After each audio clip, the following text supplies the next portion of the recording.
ఐదేళ్లు జగన్ ప్రజలను పీడించారని చంద్రబాబు అన్నారు. ఇక జగన్ను ఇంటికి పంపించే టైం వచ్చిందని చెప్పారు.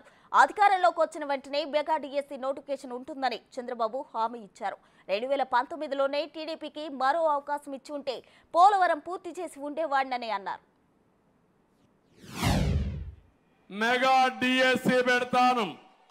ఇక్కడుండే యువతకు హామీ ఇస్తున్నా. మీకు 20 లక్షల ఉద్యోగాలు 5 ఏళ్లలో ఇచ్చే బాధ్యత ఈ కూటమి తీసుకుంటామని మా పిల్లలందరికీ హామీ ఇస్తున్నా. ఉద్యోగం వచ్చే వరకు 3,000 రూపాయలు నిరుద్యోగ భృతి ఇస్తాం. జాబ్ క్యాలెండర్ పెడతాం. ప్రభుత్వ ఉద్యోగాలు ఇస్తాం. వర్క్ ఫ్రం హోమ్ తీసుకొస్తాం. అమరావతి హైదరాబాద్ లో చాలా మంది ఎగతాళి చేశారు. ఐటీ తిండి పెడుతుందన్న వాళ్ళు ఈరోజు వాళ్ళ కొడుకులందరినీ ఐటీ చదివించి ఉద్యోగాలు చేసే పరిస్థితికి వచ్చారు. అందుకే చెప్తున్నా, మళ్ళీ అమరావతిని లేకపోతే రాష్ట్రాన్ని ఉద్యోగ కల్పనలో మన పిల్లలకు అనుకూలంగా చేస్తా.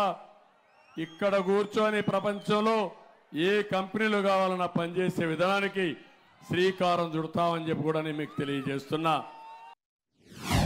దుర్మార్గుడు వచ్చాడు, మీరు మోసపోయారు, నన్ను కాదన్నారు. కాదని పాలిచ్చే మంచి ఆవును వదిలిపెట్టి తన్నించుకోవడానికి దున్నపోతుని తీసుకొచ్చి పెట్టుకున్నారు మీరు.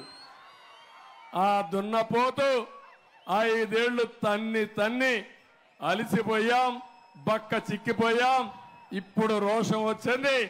తిరిగి మనిషికి ఒక రాయి తీసుకొని ఏ దొరికితే తీసుకొని ఆ దున్నపోతని చిత్తుగా ఓడించి ఆ ఫ్యాన్ అనే మాట లేకుండా చేసి మీరు ముందుకు పోవాల్సిందిగా కోరుకుంటున్నా. చాలా సమస్యల్ని పరిష్కారం చేసి, కోర్టులో ఉండే ఇష్యూస్ అన్ని పరిష్కారం చేసి పోలవరాన్ని పరిగెత్తించా.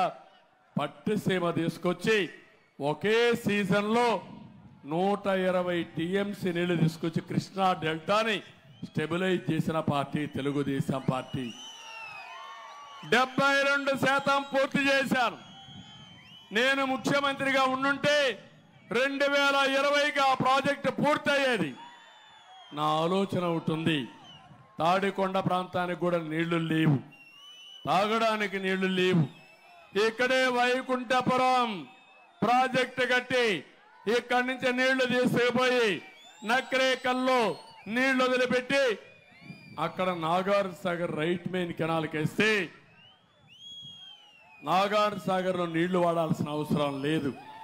ఇది జరిగి ఉంటే ఇంకో పక్క నా కళ పోలవరాన్ని పూర్తి చేసి నదుల అనుసంధానం చేసి ప్రతి ఎకరాకు నీళ్లు ఇవ్వాలని, మీకందరికీ తాగునీళ్లు ఇవ్వాలని కలలుగన్నాను. ప్రతి ఇంటికి కొళ్ళాయి ద్వారా నీళ్లు ఇవ్వాలనుకున్నారు.